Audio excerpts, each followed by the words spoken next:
बिस्मिल्लाहिर्रहमानिर्रहीम। स्टूडेंट्स, जैसा कि हम एरेज़ के बारे में पढ़ रहे हैं ऑलरेडी, हमें पता है कि एरे एक ऐसा हमारे पास सेट कलेक्शन होती है एलिमेंट्स की जिसका नाम एक ही होता है वेरिएबल का और उसके अंदर मुख्तलिफ वैल्यूज़ आती हैं। अगर हम देखें तो वो एक कुछ इस तरह से रो या एक कॉलम बनता है, तो उसको हम एरे कहते हैं। उसको आमतौर पे वन डायमेंशनल एरे कहते हैं कि उसमें एक ही डायरेक्शन होती है, या हम एक रो तस्वुर कर सकते हैं उसको, या एक कॉलम तस्वुर कर सकते हैं। आज हम स्टडी करेंगे टू डायमेंशनल एरे को। इसमें हमारे पास दो डायमेंशंस होती हैं। आमतौर पे फिजिक्स में हम ये टर्म पढ़ते हैं जहाँ पे तो हमारे पास दो तरह के एक्सेस आते हैं, एक्स एक्सिस और वाई एक्सिस। जब हम थ्री डायमेंशंस की बात करते हैं तो एक्स वाई और जेड एक्सिस आते हैं हमारे पास। तो टू डायमेंशन आपके पास एक्स एक्सिस की वैल्यूज़ भी होती हैं और वाई एक्सिस की वैल्यूज़ भी होती हैं। तो हम टू डायमेंशंस को अगर हम टेबल्स की फॉर्म में देखें तो टेबल जो होता है वो combination of rows and column होता है।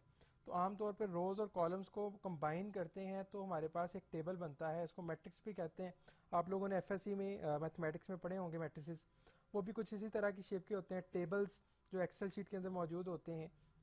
ये सारी की सारी टू डायमेंशनल आइटम्स हैं। अगर कोई एक ऐसी एरे बनाए हम जिसका नाम एक ही हो, फॉर एग्जांपल मैं कहता हूँ एक एरे बनाई, उसका नाम मैंने रख दिया मार्क्स, उसके अंदर चार कॉलम और तीन रोज होंगी, तो कुछ इस तरह की एरे बनेगी। मैं इसको बॉर्डर लगा देता हूँ। ये एरे डिक्लेयर होगी, नाम इसका मार्क्स है। इसके अंदर कितनी आइटम्स आएंगी? 12 आइटम आएंगी। 4 कॉलम आएंगे इसके अंदर और इसके अंदर 3 रोज होंगी। अब हर एक का जो इंडेक्स होता है वो, जिस तरह हम पहले बात करते हैं वन डायमेंशनल एरे की, मार्क्स नाम का हम वेरिएबल बनाते हैं, उसके अंदर हम 5 वैल्यू स्टोर कर रहे हैं कुछ इस तरह से। तो ये ज़ीरो इंडेक्स होता है, ये 1, ये 2, ये 3 और ये 4। लेकिन यहाँ पे क्योंकि ये टू डायमेंशनल है तो आपको इसकी रो नंबर भी बताना पड़ता है, कॉलम नंबर भी बताना पड़ता है। तो उसका जो इंडेक्स होता है वो कुछ इस तरह से होता है: पहली रो पहला कॉलम, पहली रो पहली रो दूसरा कॉलम, पहली रो तीसरा कॉलम, पहली रो चौथा कॉलम। तो रो नंबर पहले आता है, कॉलम नंबर बाद में आता है। दूसरी रो पहला कॉलम, दूसरी रो दूसरा कॉलम, दूसरी रो तीसरा कॉलम, दूसरी रो चौथा कॉलम। ये इनके इंडेक्सेस कुछ इस तरह से बनेंगे। अगर आपको अंडरस्टैंडिंग क्लियर ना हो तो आप इसमें कॉमा लगा सकते हैं, यानी कि तीसरी रो पहला कॉलम, ये तीसरी रो और दूसरा कॉलम, तीसरी रो तीसरा कॉलम, और ये चौथी रो है, सॉरी थर्ड रो और फोर्थ कॉलम। कुछ इस तरह से आप इसको लिख सकते हैं। तो आपको इसका इंडेक्स, जैसे हम पहले लिखते थे मार्क्स, हमने लिखा मार्क्स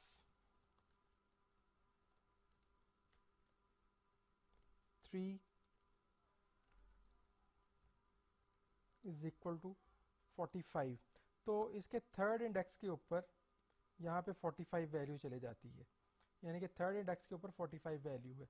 जब आप टू डायमेंशनल एरे की बात करते हैं तो वहाँ पे आपको दो चीज़ें बतानी पड़ती हैं, रो नंबर भी कॉलम नंबर भी। अब लिखेंगे 3, यानी कि ये पहले इसकी थर्ड रो है, second column, third row second column, इस आइटम के अंदर वैल्यू चले जाएगी 45।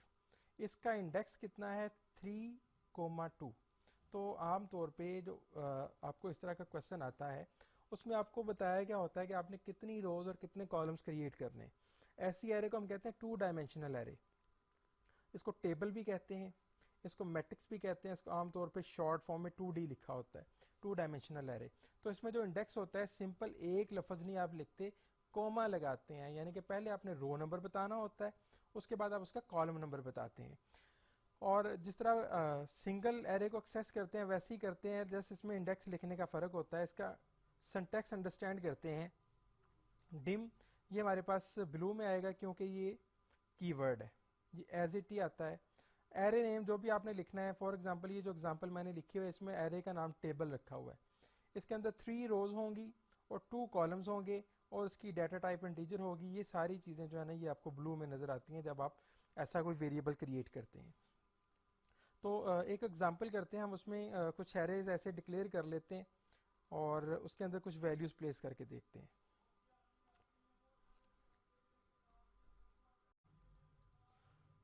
यहाँ से एक बटन इंसर्ट करते हैं।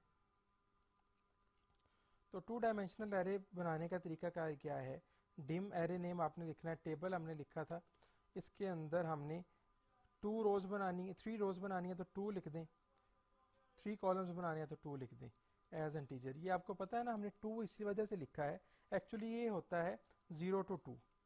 तो अगर आप स्पेसिफाई नहीं करते तो 0 1 2, तो आमतौर पे ये 3 इसके अंदर हमारे पास, ये पहले इसका रो नंबर है और ये इसका कॉलम है, इसके अंदर 3 रोज और 3 कॉलम, हम कह सकते हैं कुछ इस तरह की शेप बनेगी ये वाली। इसको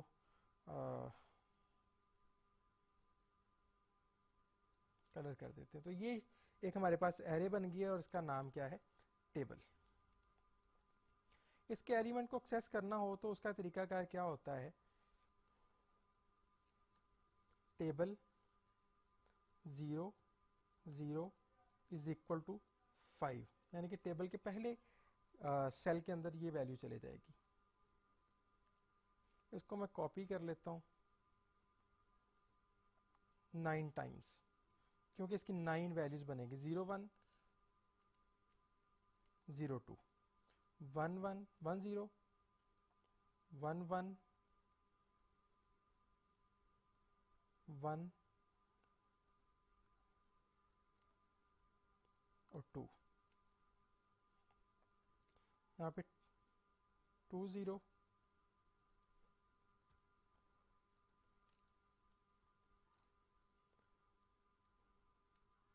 2 1 और 2 2। तो ये 9 एलिमेंट्स जो हैं इसके, उनके अंदर वैल्यू प्लेस हो चुकी हुई है। सो ये देखें, एक हमने एरे बनाई है, उसके अंदर 3 रोज और 3 कॉलम्स हैं। तो 3 रोज 3 कॉलम में पहली वाली वैल्यू हमने प्लेस की है 5, दूसरे में हम कर देते हैं 15 25 35 45 55 65 75 एंड 85। पहली रो पहले कॉलम का, यानी कि जो फर्स्ट सेल होगा वहाँ पे 5 लिखा जाएगा। यहाँ पे आ गया 5, यहाँ पे आ गया 5, इसको मैं इरेज कर देता हूँ। फिर ये सेकंड वाली लाइन चलेगी, हमारे पास पहली रो दूसरा कॉलम है तो 15 यहाँ पे आ जाएगा। फिर उसके बाद यहाँ पे आ जाएगा 25, फिर यहाँ पे आएगा 35 45 55 देन 65 75 एंड 85। हम इस तरह से 2 डायमेंशनल एरे के अंदर वैल्यूज एंटर करते हैं। सिमिलरली आप इसको मैसेज बॉक्स के थ्रू डिस्प्ले कर दें, या आप इसको एक्सेल शीट के ऊपर चाहें तो डिस्प्ले कर सकते हैं। ये एरे के एलिमेंट को एक्सेस करने का तरीकाकार है। जब आपने डिक्लेयर करना होता है तो अगर आप यहाँ पे कुछ नहीं लिखते, जिस तरह हम लिखते थे पहले 1 to 2, तो फिर इसका मतलब है कि 2 इसके अंदर कॉलम्स होंगे। अगर आप इसमें कुछ नहीं लिखते तो इसका मतलब क्या होता है, 0 को भी कंसीडर करना है, 0 1 एंड 2, टोटल 3 कॉलम्स बनेंगे, 3 रोज बनेंगी इसके अंदर। आगे हम देखते हैं कि हमने इसके एलिमेंट को इस तरह से एक्सेस किया। आगे एग्जाम्पल में 2 डायमेंशनल एरे में कि फॉर लूप इस्तेमाल करें। फॉर लूप का जब हमने टॉपिक पढ़ा था तो मैंने आपको बोला था कि nested for loop 2 dimensional array के लिए इस्तेमाल होती है। नेस्टेड फॉर लूप से मुराद क्या होता है, एक लूप के अंदर दूसरी लूप इस्तेमाल होती है। जब आप 2D इस्तेमाल करते हैं एरे, तो आपको नेस्टेड फॉर लूप इस्तेमाल करनी पड़ती है। 2 लूप्स चलती हैं, ऊपर वाली लूप जो होती है वो आपकी रो को कंट्रोल करती है, अंदर वाली लूप आपके कॉलम को कंट्रोल करती है। ऊपर वाली लूप आपकी रो को कंट्रोल करती है, अंडर लूप आपकी कॉलम को कंट्रोल करती है। तो हम देखते हैं कि हमने एक लूप बनानी, एरे बनानी है 2D, कोई भी लेंथ की होगी, और आपने फॉर लूप के थ्रू उसके अंदर वैल्यू एंटर करनी है। तो आपके पास एक ये एरे बनी हुई है, हम इसके अंदर वैल्यूज इंसर्ट करते हैं बाय यूजिंग लूप। जब आपने लूप चलानी है तो फिर आपको 2 वेरिएबल्स चाहिए होंगे, क्योंकि 2 लूप्स चलनी है, एक ऊपर चलेगी एक उस लूप के अंदर चलेगी। तो यहाँ पे आप एक m और एक n, कुछ भी आप वेरिएबल बना सकते हैं विद नेम। तो आप कहते हैं for n is equal to 1 0 to 2। इस लूप के अंदर आपने दूसरी लूप लगानी है for n is equal to 0 to 2। तो ये पहला वाला जो पोर्शन है ये आपकी रो को कंट्रोल कर रहा होगा, दूसरे वाला आपके कॉलम को। आप इसमें स्टेप नहीं लिखा हुआ, स्टेप 1 से मुराद आपको पता है कि ये एक का स्टेप एक का इजाफा करेगा, इसमें इजाफा लिखने की ज़रूरत नहीं होती। अब देखें जी, इसमें हम लिखते हैं टेबल,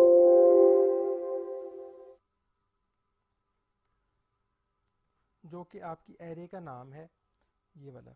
अब इसमें m comma n is equal to value of input बक्स,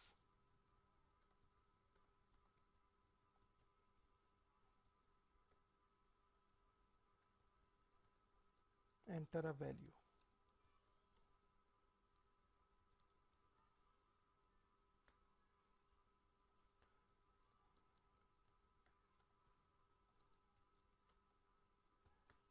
नहीं जी, हमने नेस्टेड लूप लगाई है, नेस्टेड फॉर लूप।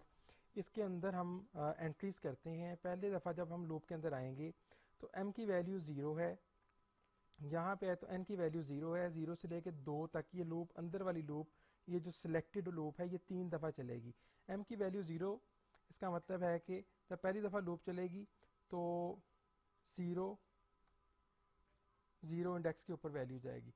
सबसे पहला जो हमारे पास एक्सेल शीट के ऊपर कॉलम होगा ये वाला, इसका इंडेक्स 0 0 है, तो यहाँ पे वैल्यू जाएगी, जो भी फॉर एग्जांपल हम 40 450 एंटर कर देते हैं। फिर ये लूप दोबारा जब चलेगी, अंदर वाली लूप, n की वैल्यू 0 की बजाय हो चुकी होगी 1। इसका मतलब है कि रो नंबर चेंज नहीं हुआ, कॉलम नंबर चेंज हुआ है। इससे मुराद ये होगा आपकी यहाँ पे वैल्यू प्लेस होगी, 550 हम कर देते हैं। फिर जब ये लूप चलेगी तो n की वैल्यू हो जाएगी 2। इसका मतलब है कि रो नंबर चेंज नहीं हुआ, कॉलम नंबर अब तीसरे कॉलम के ऊपर, यानी कि उसका इंडेक्स 2 होगा, वहाँ पे चले जाएंगे। तो अंदर वाली लूप जब आपकी कंप्लीट होगी, आप अपनी एक्सेल शीट के इन कॉलम्स के अंदर वैल्यूज फिल कर चुके होंगे। इनको मैं रेड कर देता हूँ। आफ्टर डैट हम यहाँ पे आएंगे, m के अंदर एक इंक्रीमेंट करेंगे, m की वैल्यू हो चुकी होगी 2। यहाँ पे लूप के अंदर दोबारा वापस है, n की वैल्यू 0 है। अब 1 m की वैल्यू 1 हुई यहाँ पे, और ये 0 1 0 इंडेक्स, यानी कि हमारे पास रो नंबर चेंज हो चुका है। पहले 0 रो के अंदर थे, अब हम 1 रो के अंदर आ चुके हैं। 1 रो के अंदर आएंगे, इसका मतलब है कि हम एक्सेल की इस शीट को, इस वाले सेल रो को एक्सेस करना शुरू करेंगे। तो जब आप 1 1 के लिए 1 और n की वैल्यू 0, इसके लिए लूप चलाएंगे, तो आपकी वैल्यू यहाँ पे प्लेस होगी। इसको मैं 350 कर देता हूँ। फिर n की वैल्यू में एक का इंक्रीमेंट होगा 1 1, यहाँ पे आपकी वैल्यू आएगी 750।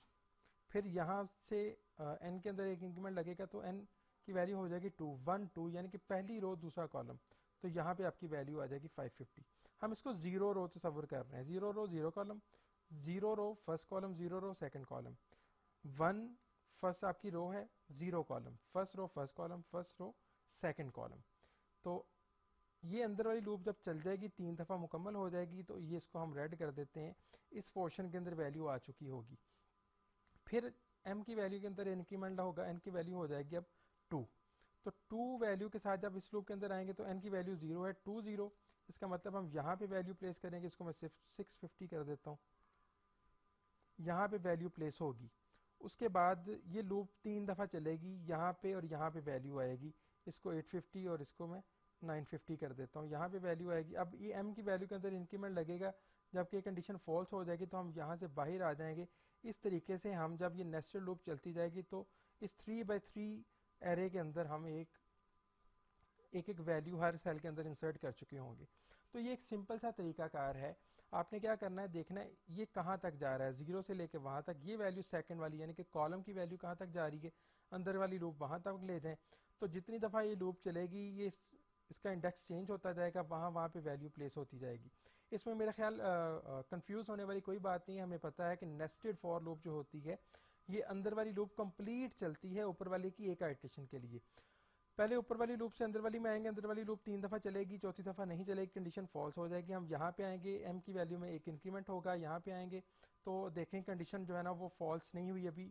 यहाँ पे आ जाएंगे, 3 दफ़ा फिर चलेगी। फिर m की वैल्यू में इंक्रीमेंट होगा, यहाँ पे आए कंडीशन चेक करेंगे, लूप के अंदर आ जाएंगे तो यहाँ पे ये लूप फिर 3 दफ़ा चलेगी। टोटल ये 9 टाइम दोनों लूप्स मिला के चलेंगी, तो वैल्यूज जो है ना वो एंटर हो चुकी होंगी। प्रॉब्लम को स्टडी करते हैं। Write a program uses for loop to store data in 2D array, display data in message box with related indexes. ये तो हमने वैल्यूज़ को एंटर कर लिया, हमें पता चल गया ये लूप्स की मदद से वैल्यू फीड हो रही है। मैं इसको करता हूँ कॉपी। अब हमारा टास्क क्या है, हमने ना सिर्फ एलिमेंट को डिस्प्ले करना है बल्कि उसका इंडेक्स भी डिस्प्ले करना है। तो मैसेज बॉक्स पे जाएंगे आप, अगर आपने सिंपल वैल्यू डिस्प्ले करनी है आप लिखेंगे टेबल एम एन, ये उसकी वैल्यूज़ डिस्प्ले होती जाएंगी सारी की सारी। लेकिन हमने क्या करना है, साथ में उसका इंडेक्स भी शो करना है। तो इसी मैसेज बॉक्स के अंदर लिख देते हैं हम एंड इंडेक्स इज। इंडेक्स जब आपने लिखना है एंड m की वैल्यू लिख दें, फिर एंड n की वैल्यू लिख दें, फिर एंड लगा के डबल कोट में ये ब्रैकेट लगा दें और उसको बंद कर दें। देखें ज़रा बेटा, ये जब शो होगा तो वैल्यू शो करेगा। टेबल यानी कि इस एरे का नेम है, ये क्या करेगा, इस इंडेक्स के ऊपर जो वैल्यू पड़ी होगी वो वैल्यू शो करेगा। फॉर एग्जांपल ये 0 0 है, पहली दफ़ा लूप चल रही है, 0 0 वैल्यू, यहाँ पे जो वैल्यू पड़ी हुई है 450, ये वैल्यू डिस्प्ले कर देगा। लेकिन अब ये जो यहाँ से लेके यहाँ तक है, ये डबल कोट के अंदर है। डबल कोट के अंदर आपको पता है जो चीज़ होती है एज इट डिस्प्ले होती है। फिर m डिस्प्ले होगा, m की वैल्यू 0 है, n की वैल्यू भी 0 है, और उसके बाद ये फिर डबल कोट के अंदर ब्रैकेट आ रही है, ये भी एज इट डिस्प्ले होगी। डबल कोट के अंदर सिर्फ दो चीज़ें हैं, यहाँ से लेके यहाँ तक, और यहाँ अगर आप चाहते हैं कि दरमियान कोमा भी आ जाए तो आप यहाँ पे करें, एक एंड लगाएं, डबल कोट के अंदर कोमा लगा दें। इसका मतलब ये है कि ये कोमा भी डिस्प्ले होगा। अब देखते हैं जी, पहले हम वैल्यूज़ 9 वैल्यूज़ एंटर करेंगे। आफ्टर एंटरिंग 9 वैल्यूज़ हम क्या करेंगे, उनको डिस्प्ले करेंगे। ना सिर्फ वैल्यू डिस्प्ले होगी बल्कि साथ में उसका इंडेक्स भी शो होगा। तो यहाँ पे हम इंडेक्स जो है ना उसको शो करने के लिए ये एक स्ट्रिंग कनकैटिनेट की हुई है। यहाँ पे बात ध्यान से देख लें कि सिर्फ ये वाला पोर्शन अंडर डबल कोटेशन है, ये वाला पोर्शन अंडर डबल कोटेशन है, और ये वाला पोर्शन अंडर डबल कोटेशन है।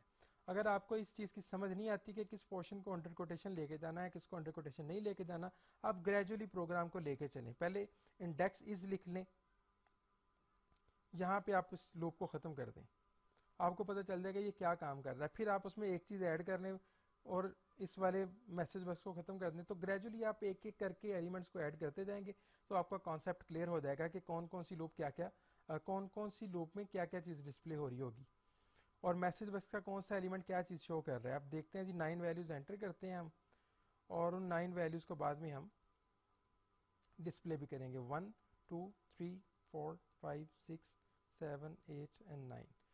तो ये 1 इंडेक्स 1 वैल्यू है, उसका इंडेक्स 0 0 है, 2 वैल्यू 0 1 0 2 1 1 1 0 1 1 1 2, ये वैल्यूज शो हो रही हैं, साथ में उसका इंडेक्स भी शो हो रहा है। तो आप इसको मज़ीद सिंप्लीफाई कर सकते हैं, यहाँ पे लिख दें स्पेस और एंड इट्स इंडेक्स। तो ये थोड़ा सा आपकी आउटपुट सिंप्लीफाई होगी हुई है। तो इसको देखते हैं ज़रा, 9 8 7 6 5 4 3 2 1। तो ये 9 इंडेक्स 9 वैल्यू एक्चुअली इस इंडेक्स के ऊपर है 0 0, 8 वैल्यू और उसका इंडेक्स 7, और इस तरह से हम इसको सभी को शो कर रहे हैं अपने मैसेज बॉक्स के ऊपर। नेक्स्ट प्रॉब्लम को देखते हैं। Write a program that enter values in 2D array and display square of each in the table in a table of excel sheet. Excel sheet के अंदर आपने इनको डिस्प्ले करना है। मेरा ख्याल में कोई मुश्किल काम नहीं है, हम इसको डिस्प्ले कर लेते हैं। हमने इसका वैल्यू नहीं लिखनी बल्कि वैल्यू का स्क्वायर डिस्प्ले करना है।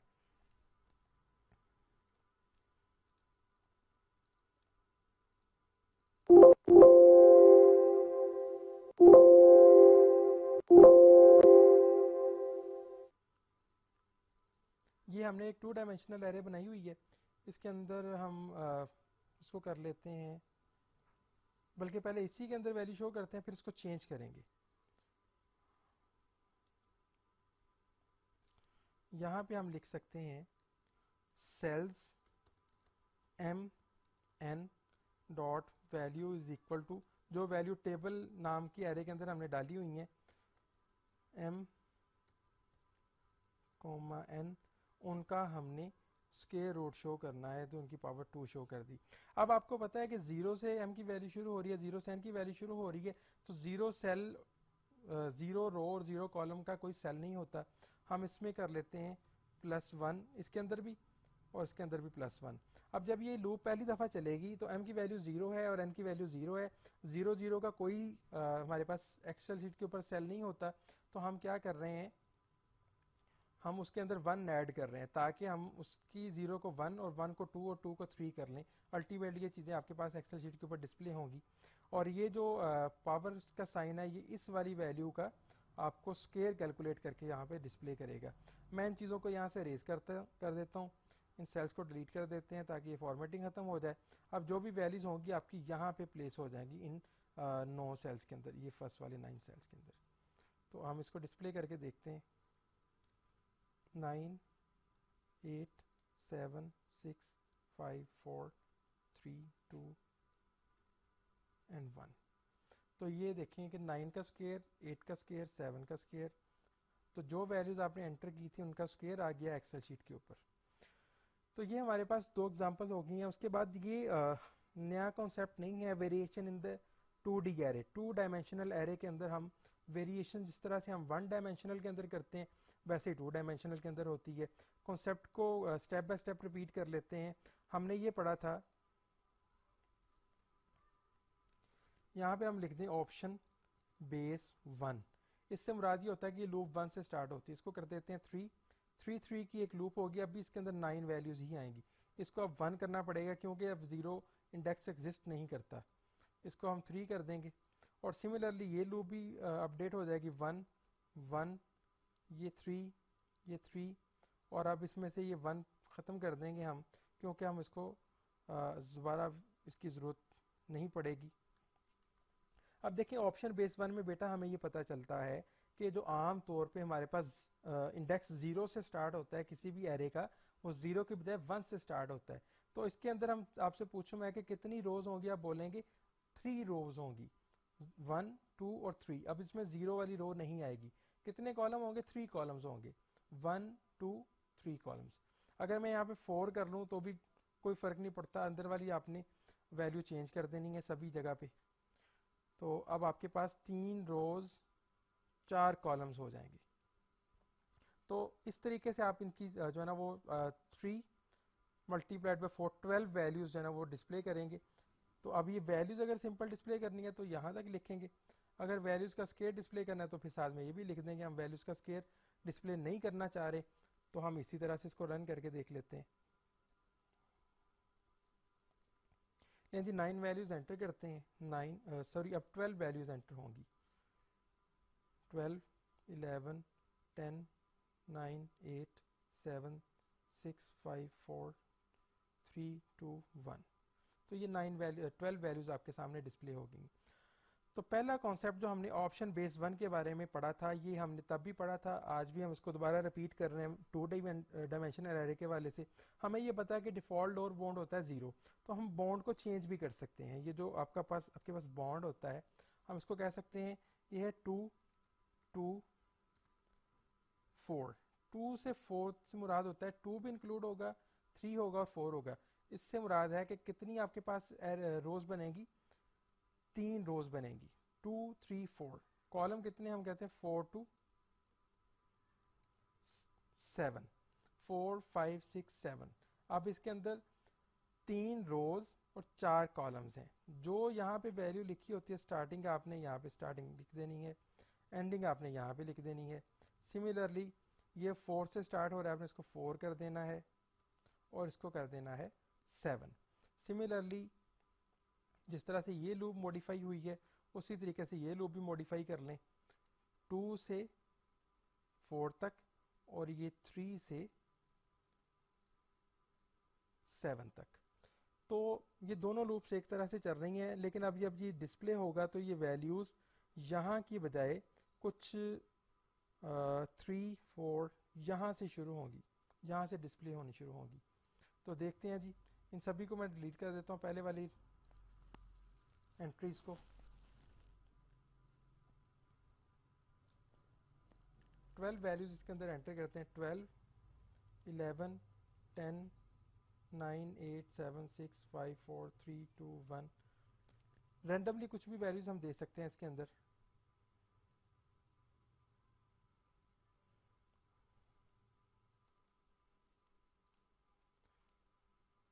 12 11 10 9 1 2 3 4 5 6 7 8, तो ये वैल्यूज़ यहाँ पे डिस्प्ले हो गई हैं।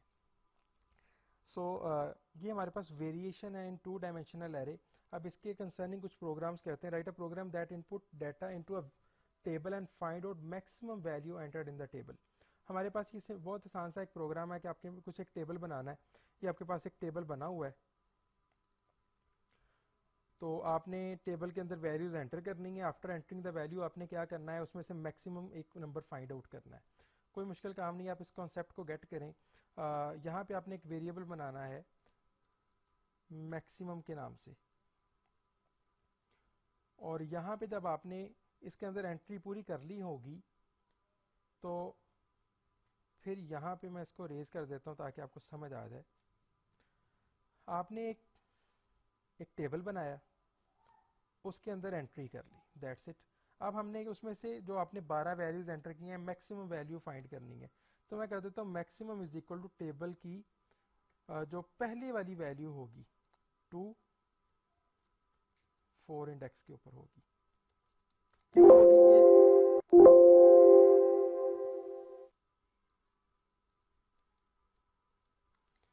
ये जो 2 है और ये 4 है, इससे मुराद ये है कि ये 2 और 4 second row fourth column, second row fourth column first element है। आपका जो भी फर्स्ट एलिमेंट है, अगर आपकी ये रो जिस तरह हम पहले लिख रहे थे, आपने लिखा होता है ना टेबल 1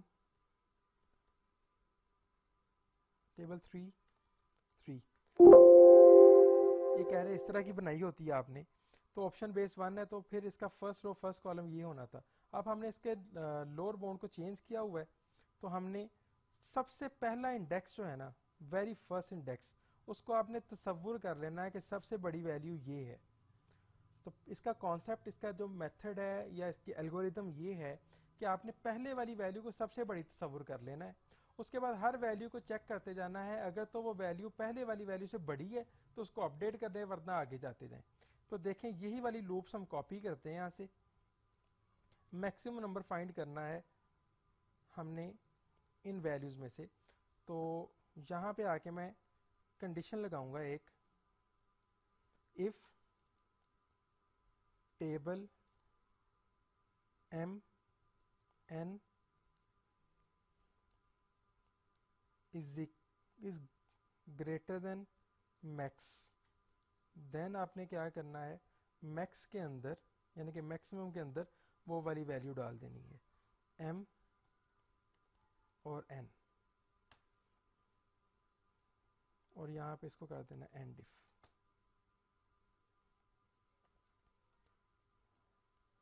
और यहाँ पे आके आपने इसको डिस्प्ले कर देना है मैसेज बॉक्स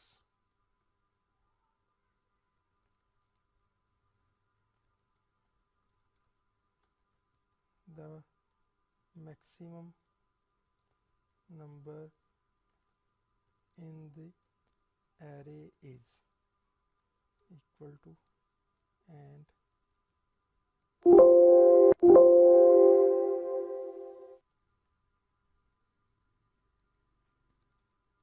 max। सो बेटा जी इसका कॉन्सेप्ट दोबारा से गेट करें। हमने एक टेबल बनाया, टेबल में हमने 2 लूप्स लगा के एंट्री कर दी, और टेबल का जो सबसे पहले वाला एलिमेंट है उसको मैंने तसव्वुर कर लिया कि ये मैक्सिमम एलिमेंट है, सबसे बड़ा एलिमेंट है। उसके बाद मैं लूप लगा के हर एलिमेंट के साथ उसको चेक करता गया। अब इसको ज़रा हम टेबल के ऊपर जाके देखते हैं। फॉर एग्जांपल यहाँ पे कुछ 22 वैल्यू पड़ी हुई है,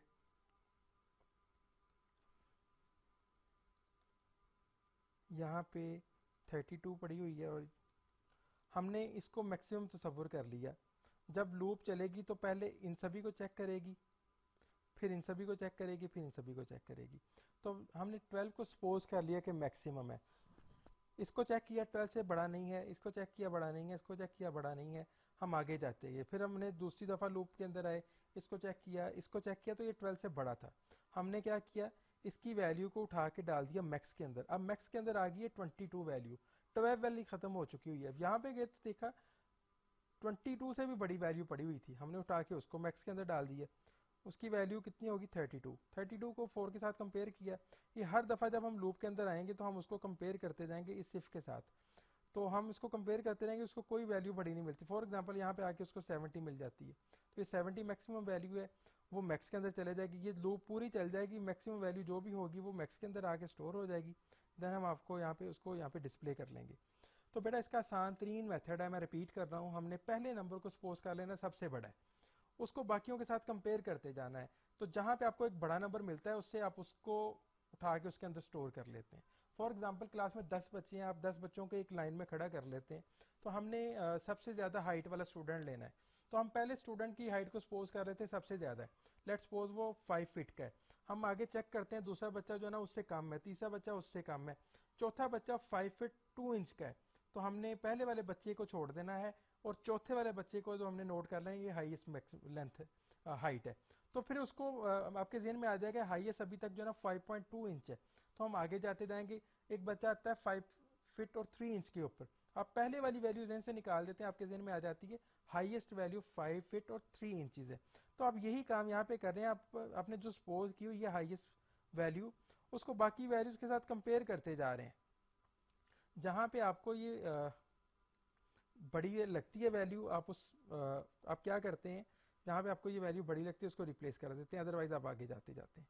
ठीक है, तो जब तक आपको बड़ी वैल्यू नहीं मिलती मैक्स से, आप आगे जाते जाएंगे। जहाँ पे बड़ी वैल्यू मिल जाएगी वहाँ पे आप उसको रिप्लेस कर देंगे, अदरवाइज ये कंडीशन फॉल्स होगी, ये वाली लाइन चलेगी नहीं। तो हम ये लूप 12 दफ़ा चलाएंगे और अल्टीमेटली आपको मैक्सिमम नंबर मिल जाएगा। तो इसको रन करके देखते हैं जी।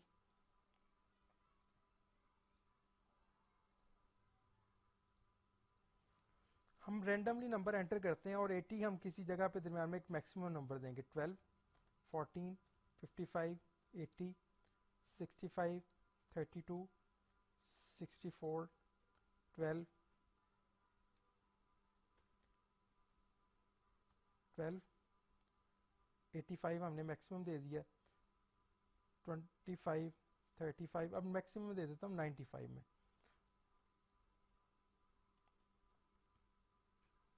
बाकी नंबर हमने रैंडमली दे दिए। तो चेक करते हैं कि क्या ये नंबर देता है। अब ये बता रहा है मैक्सिमम नंबर आपके पास इतने हैं। आप चाहें तो इनको डिस्प्ले भी कर लें यहाँ पे, तो आपको पता चल जाएगा साथ में कि ये जो नंबर आपने एंटर किया उनमें से मैक्सिमम किसको वो कह रहा है।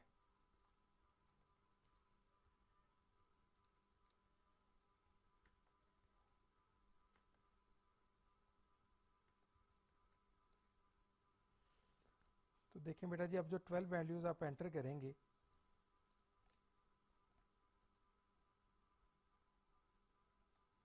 उनको शो भी करेगा और उनमें से मैक्सिमम भी शो करेगा।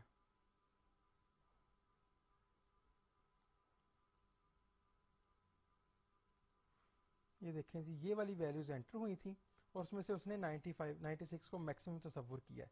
अब हमारा ये जो कॉन्सेप्ट था उसके मुताबिक ये था कि हमने पहले वाली वैल्यू जो थी वेरी फर्स्ट वैल्यू उसको मैक्सिमम तस्वुर कर लिया था। अब वेरी फर्स्ट वैल्यू जो है ना वो 12 है। 12 के बाद 13 को कंपेयर किया तो मैक्स के अंदर 13 वैल्यू आ गई। 13 के बाद 10 के साथ कंपेयर किया तो 10 छोटा था, 13 ही रहा मैक्स के अंदर। फिर 9 के साथ कंपेयर किया तो मैक्स के अंदर 13 ही रहा। 1 के साथ कंपेयर किया मैक्स के अंदर 13 ही रहा। 96 के साथ कंपेयर किया तो मैक्स के अंदर अगली वैल्यू आ जाएगी जो कि बड़ी वाली है। तो 96 अपडेट हो गया, मैक्स की नई वैल्यू 96 है। उसके बाद बारी बारी इनके साथ भी चेक करता गया लेकिन उसको कोई बड़ा नंबर मिला नहीं। तो मैक्स के अंदर मैक्सिमम वैल्यू 96 है, वो आपको उसने डिस्प्ले कर दी। सेम प्रोग्राम आपको पेपर में आ सकता है, आपने मिनिमम फाइंड करना है, सिर्फ एक चीज़ चेंज होगी, आप इसको लेस कर देंगे तो आपको मिनिमम वैल्यू उसकी मिल जाएगी। जो भी लेस सबसे छोटे वाली वैल्यू होगी वो आपको डिस्प्ले हो जाएगी। नाम से कोई फ़र्क नहीं पड़ता, आप जस्ट यहाँ पे आके कर देंगे मिनिमम।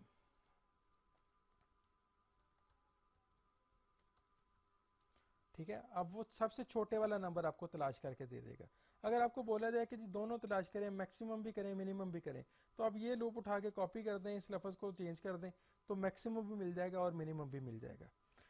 सो लास्ट प्रोग्राम है जी आज की क्लास का, write a program that get value into different arrays of the same length at the corresponding entries in the third array of the same length, display the array on excel sheet. ये मुश्किल काम नहीं है, already हमने इसको one dimensional array में 2 दफ़ा किया हुआ है। 2 एरेज आपने बनानी है, कुछ भी उनकी बेस हो सकती है, आपने 2 दफ़ा एंट्रीज करनी है। 2 दफ़ा आपने लूप्स को कंबाइन करना है, दोनों एरेस के अंदर एंट्रीज हो जाएंगी, उनको ऐड करते जाएं, 1 1 को 1 1 में ऐड कर लें, 2 2 को 2 2 में, 1 0 1 0 में ऐड हो जाएगा रेलेवेंट एंट्रीज के अंदर। फॉर एग्जांपल आपके पास ये जो एक्सेल की शीट है, ये आपकी फॉर एग्जांपल पहली एरे है और ये इसके मिलती जुलती दूसरी एरे होगी, तो पहला इसके अंदर दूसरा दूसरे के अंदर ऐड करके आपने उसको यहाँ पे डिस्प्ले कर देना है और साथ में उसका सम डिस्प्ले करना है। ये इसको आप देखेंगे, अगर आपको ये समझ नहीं आता तो हम इसको रिपीट कर लेंगे।